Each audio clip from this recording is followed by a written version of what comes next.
Ulnar nerve injury क्या है? What is ulnar nerve injury? Ulnar nerve एक हमारे हाथ की नर्व होती है जो हमारे हाथ के इस हिस्से को काम करने में मदद करती है। उसका एक क्लासिकल साइन होता है जिसको बोलते हैं हम क्लॉ हैंड।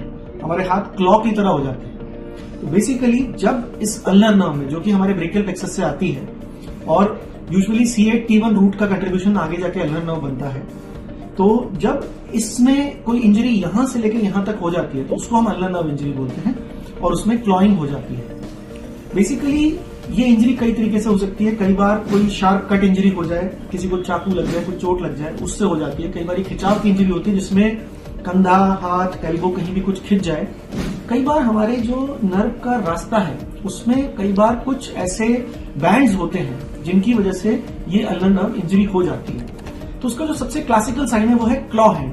हमारा हाथ क्लॉ हैंड क्यों होता है? बेसिकली हमारे हाथ में कुछ छोटी मांसपेशियां होती हैं और कुछ लंबे टेंडन्स होते हैं।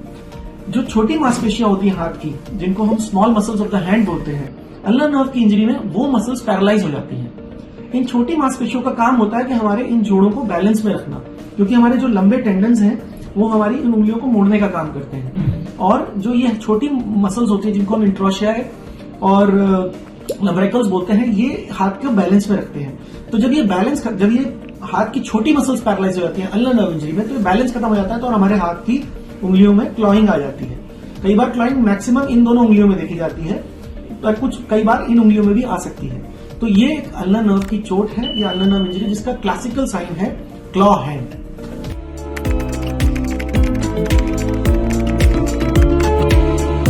अल्नर नर्व इंजरी का क्या इलाज संभव है? Yes, it is possible. और उसका इलाज है तो क्या है? बेसिकली मैंने जैसे पहले वीडियो में बताया कि अल्नर नर्व चोट क्या है, उसमें किस तरह से चोट लगती है।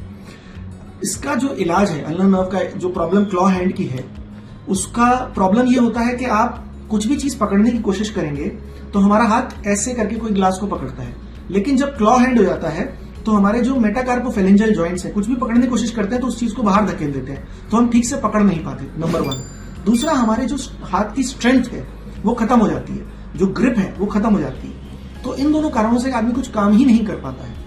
तो इसलिए अल्नर नर्व इंजरी का इलाज करना चाहिए और उसमें निग्लेक्ट नहीं करना चाहिए। अब इलाज क्या है? यदि चोट लगी है और ऑब्वियस कट है, कहीं भी कोई कट लगा है जिसकी वजह से अल्नर नर्व की चोट है, तो उसको तो निग्लेक्ट करना ही नहीं है, तो उसका इलाज तुरंत कराना है। कई बार क्या होता है कि चोट हमें दिख नहीं रही होती, कोई गुंद चोट बोलते हैं जिसको, या क्लोज्ड इंजरी बोलते हैं, उसमें हमें उसे इन्वेस्टिगेट करना पड़ता है।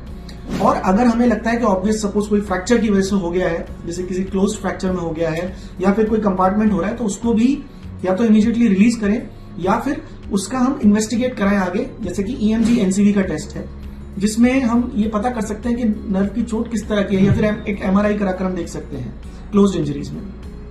एक तो ये है, लेकिन रूल ऑफ थंब ये है कि अगर कोई ऑब्वियस इंजरी है और जो हमने सही टाइम पे डिटेक्ट कर ली है और जो रिकवर नहीं होने वाली, जैसे कि सिंपल इंजरी होती है न्यूरोप्रैक्सी जो कि रिकवर कर जाती है, लेकिन इफ वी आर श्योर कि या तो एक्सोनेटोमेसिस या न्यूरोटोमेसिस है और वो रिकवर नहीं होने वाला, तो उसका surgical exploration as early as possible जरूरी है। क्योंकि हमारा, जो कि मैं पहले भी कई बार बोल चुका हूं कि न्यूरोमस्कुलर जंक्शंस की एट्रोफी 18 से 24 मंथ्स में हो जाती है। तो अगर हमारे नर्व की सपोज यहां चोट लगी है और अगर हम उसको 6 महीने से 8 महीने में रिपेयर नहीं करा रहे हैं, तो जो मसल्स को जो करंट जा रहा है उस जंक्शन पे, न्यूरोमस्कुलर जंक्शन पे, वो खराब हो जाता है। तो एक तो हो गया कि इमीडिएट चोट का क्या इलाज है, उसमें हम एक्सप्लोर करते हैं नर्व को और नर्व के 2 एंड्स को पास में लाके उसको रिपेयर कर देते हैं, दैट इज नर्व रिपेयर। कई बार हम डिस्टल ट्रांसफर्स भी करते हैं, आसपास की नर्व से कोई ट्रांसफर करना होता है अगर प्रॉक्सिमल इंजरी बहुत ऊपर है। तो एक तो ये हो गया, हमारे पास टेक्निक्स हैं माइक्रो न्यूरोवैस्कुलर रिपेयर, जिसके साथ हम फिब्रिन ग्लू मिक्स करते हैं, तो that is a very good technique जिसके बड़े अच्छे और प्रिडिक्टेबल रिजल्ट्स हैं। तो एक तो हो गया कि आपको पता चल गया है with in a good period of time, 4 से 6 महीने मैक्सिमम, तो उसका अच्छा रिजल्ट आएगा अगर आपने रिपेयर करा ली है। लेकिन सपोज अगर अल्नर नर्व इंजरी है और क्लॉ हैंड है और आपका वो निग्लेक्ट हो गया है, तो क्या उसके लिए हम कुछ कर सकते हैं? Yes, there is a procedure called tendon transfer, जो कि निग्लेक्टेड अल्नर नर्व इंजरीज में हम कर सकते हैं। उसमें हम एक लंबे फ्लेक्सर टेंडन को लेकर हम बेसिकली एनपी जॉइंट फ्लेक्शन, जो कि बहुत जरूरी है हाथ के फंक्शन के लिए, उसको हम क्रिएट करते हैं। लासोस प्रोसीजर, बर्नल्स प्रोसीजर, बहुत सारे प्रोसीजर्स हैं जिससे हम टेंडन ट्रांसफर कर सकते हैं। तो अल्नर नर्व का अगर निग्लेक्टेड भी है तो भी उसका इलाज हो सकता है by a procedure called tendon transfer.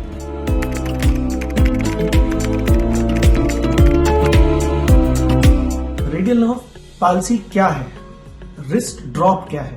Basically radial nerve हमारी एक नर्व है जो ब्रेकियल प्लेक्सस से निकलती है और हमारे हाथ की हथेली को उठाने का और उंगलियों और अंगूठे को सीधा करने का ये मेन फंक्शन है। साथ ही साथ एल्बो को बाहर की तरफ ले जाने का यानी एल्बो एक्सटेंशन उसका फंक्शन है।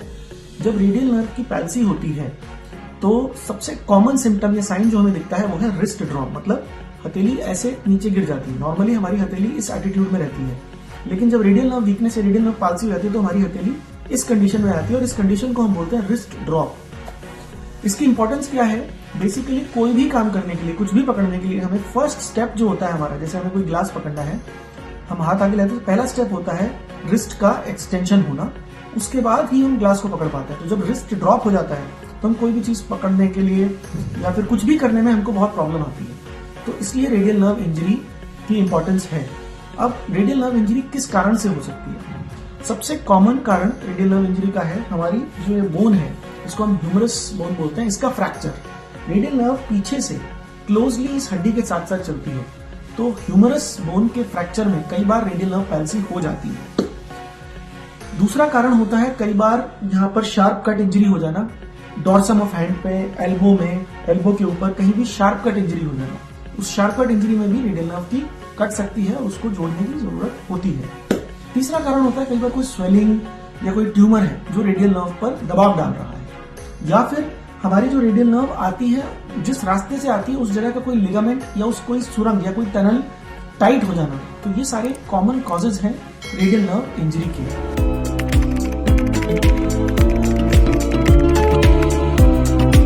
रेडियल नर्व इंजरी या रेडियल नर्व पैल्सी का इलाज है। Can wrist drop be corrected?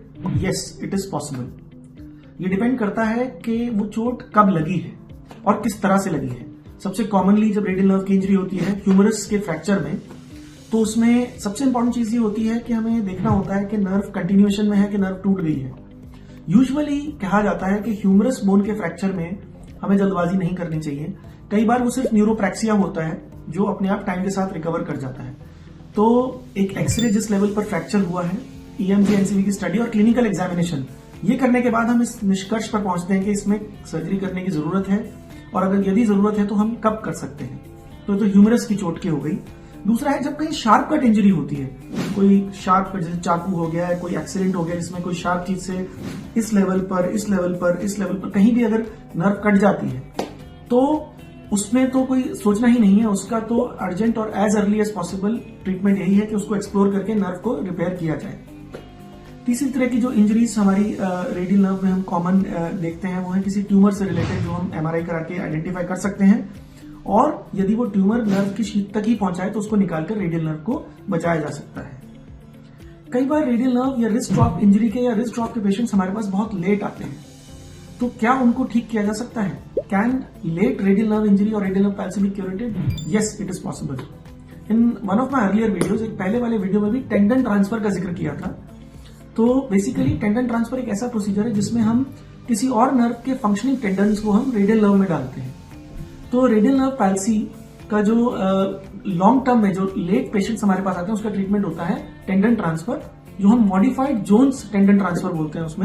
उसमें एक प्रोनेटर टीरीज हमारा एक टेंडन होता है, PT2 ECR भी करते हैं हम, और एक पामरिस लॉन्गस जो हमारे रिस्ट का फ्लेक्सर होता है उसको हम EPL में डालते हैं, और कोई एक रिस्ट के फिंगर के फ्लेक्सर को हम रिस्ट के एक्सटेंसर में भी डाल सकते हैं, या फिंगर के एक्सटेंसर में डाल सकते हैं रिस्ट के फ्लेक्सर को, जैसे FCU या FCR को हम फिंगर के एक्सटेंसर में डाल सकते हैं। तो ये एक मॉडिफाइड जोन्स ट्रांसफर होता है जिसके साथ हम डिलेड या निग्लेक्टेड रेडियल नर्व के पेशेंट्स का भी टेंडन ट्रांसफर के द्वारा उसको ठीक किया जा सकता है।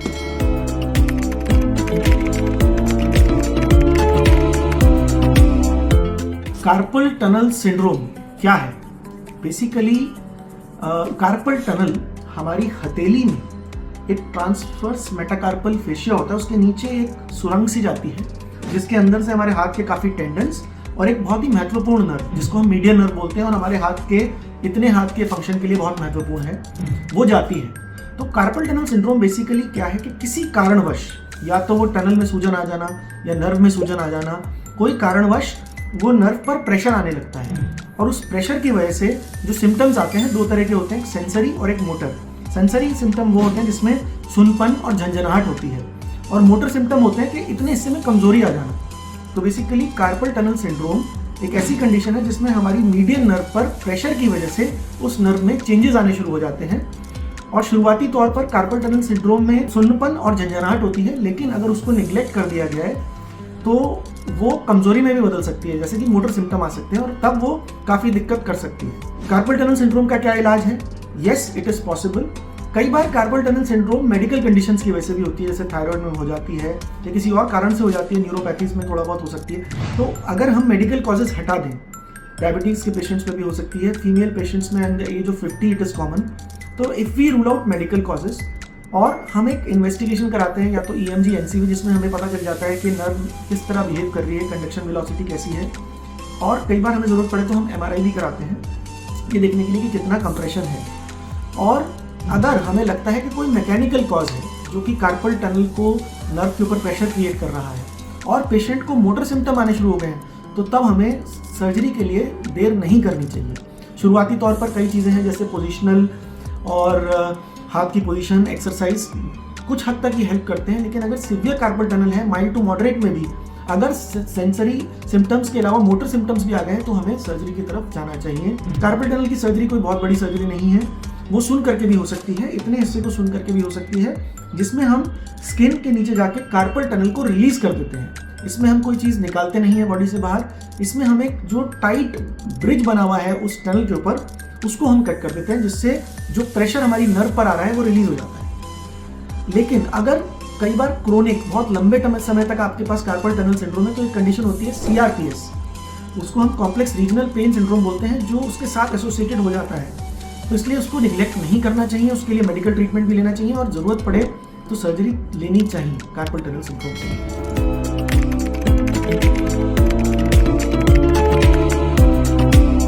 टेंडन ट्रांसफर क्या है? What is tendon transfer? ये समझने के लिए पहले हमें ये समझना पड़ेगा कि टेंडन क्या है। हमारा जो शरीर है, फॉर एग्जांपल हम हमारे हाथ को लें तो इसमें बेसिक यूनिट है, देयर आर बोन्स, उनके ऊपर है मांसपेशियां, और मांसपेशियों का आगे जाकर एक रोप जैसा स्ट्रक्चर बन जाता है जो बोन में जुड़ता है, और उसको हम टेंडन बोलते हैं। बेसिकली जब हम अपने हाथ को चलाते हैं तो यहाँ मांसपेशियां हैं जो फ्लेक्स करती हैं, जो कॉन्ट्रैक्ट करती हैं, लेकिन ये मूवमेंट हड्डियों को कैसे हिलाता है, वो जो आगे टेंडन है वो टाइट होता है जब ये वो पास में आता है, जिसकी वजह से हड्डी चलती है। तो बेसिकली कोई भी मूवमेंट हमारे शरीर में क्रिएट होता है by contraction of a muscle, और ये कॉन्ट्रैक्शन ऑफ अ मसल जाकर हड्डी को हिलाता है, क्योंकि टेंडन में ट्रांसफर होता है और वो टेंडन चूंकि हड्डी से जुड़ा हुआ है वो हड्डी को मूव कराता है। और मसल्स को कहां से कैसे मूव करती है? मसल्स को हमारी नर्व्स करंट देती है। तो हमारे शरीर में कोई भी नर्व इंजरी हो जाए, ब्रेकियल प्लेक्सस इंजरी हो जाए, तो नर्व काम नहीं करती है। अब वो नर्व काम नहीं करेंगी तो मसल काम नहीं करेंगी, मसल काम नहीं करेंगी तो टेंडन का मूवमेंट नहीं होगा।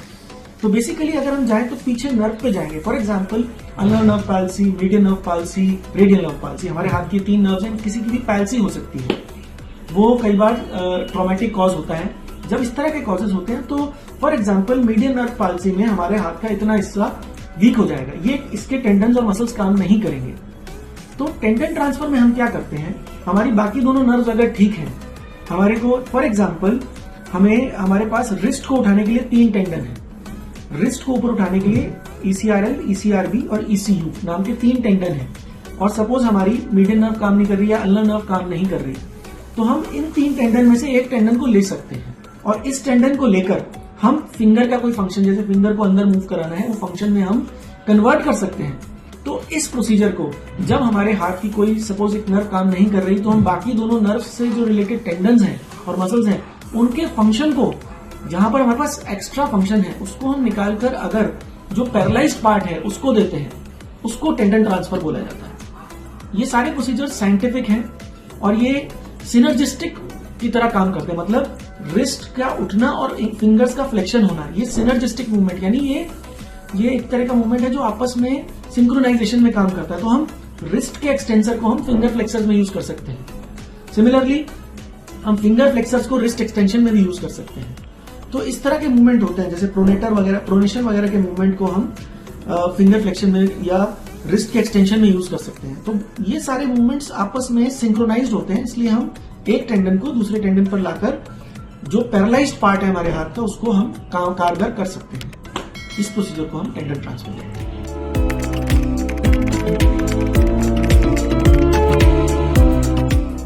मीडियन नर्व पैल्सी या मीडियन नर्व इंजरी क्या है और ये कैसे हम सोच सकते हैं या कह सकते हैं कि हमको मीडियन नर्व पैल्सी हो गई है। बेसिकली कभी भी कोई शार्प कट चोट यहां से लेकर यहां तक इस हिस्से में कोई भी शार्प कट इंजरी में हमें सस्पेक्ट करना चाहिए कि हमें मीडियन नर्व इंजरी हो गई है। मीडियन नर्व हमारे इस लाइन पर चलती है लगभग रफली, तो कोई भी शार्प कट इंजरी अगर इस पार्ट में है तो हम कह सकते हैं, क्योंकि यहाँ पर मीडियन नर्व इस हिस्से में तो काफी सुपरफिशियल होती है, तो या तो शार्प कट इंजरी में मीडियन नर्व इंजरी होती है, दूसरी कई बार कार्पल टनल में टाइट होने की वजह से मीडियन नर्व पैल्सी हो सकती है, या फिर किसी ट्यूमर की वजह से भी मीडियन नर्व पैल्सी हो सकती है। अब मीडियन नर्व पैल्सी या मीडियन नर्व इंजरी में क्या क्लिनिकल सिम्टम क्या होता है, उसके दो बड़े क्लासिक सिम्टम है। एक तो होता है पॉइंटिंग इंडेक्स फिंगर।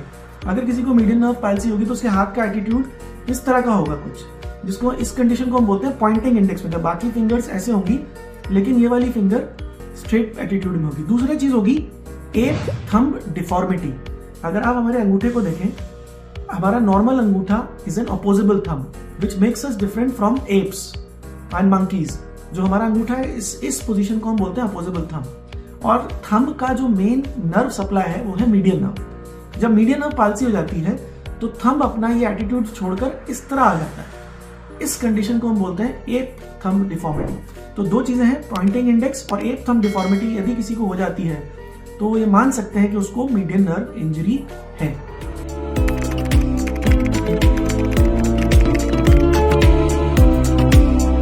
क्या मीडियन नर्व पैल्सी या मीडियन नर्व इंजरी या फिर एप थंब डिफॉर्मिटी या पॉइंटिंग इंडेक्स का इलाज पॉसिबल है?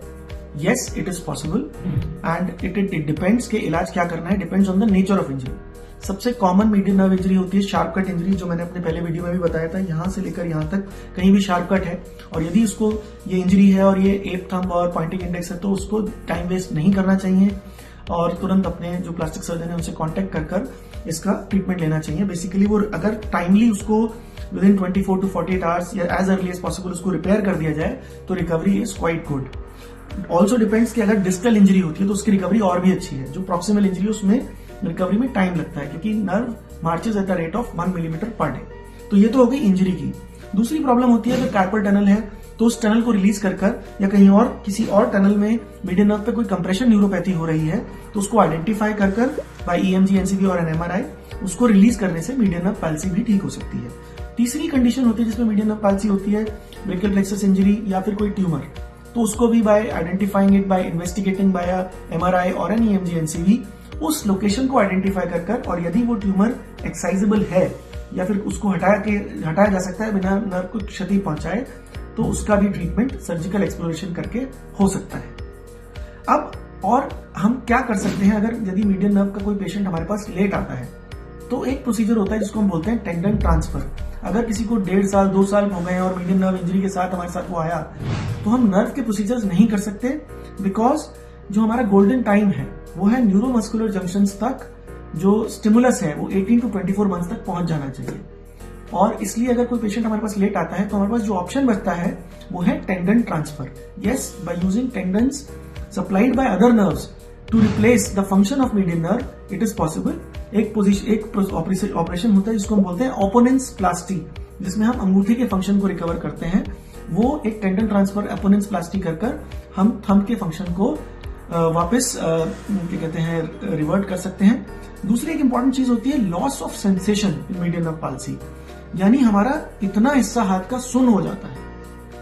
हमारे हाथ में ना सिर्फ पकड़ने की क्षमता होनी चाहिए बस टच को फील करने की भी क्षमता होनी चाहिए। तो sensory reconstruction of median nerve is also very important और वो करना चाहिए क्योंकि यदि हम ये पता नहीं कर पाएंगे हम किसी चीज को टच कर रहे हैं तो हम एडिक्वेट प्रेशर नहीं लगा पाएंगे और कई बार हम ज्यादा प्रेशर लगाकर किसी चीज को नुकसान भी पहुंचा सकते हैं। जैसे ग्लास हमने पकड़ा और हमें पता ही नहीं है कि हमने कितनी फोर्स से पकड़ा था, वो टूट भी सकता है। तो ये sensory recovery of median nerve is equally important जितना कि मोटर रिकवरी। Thank you.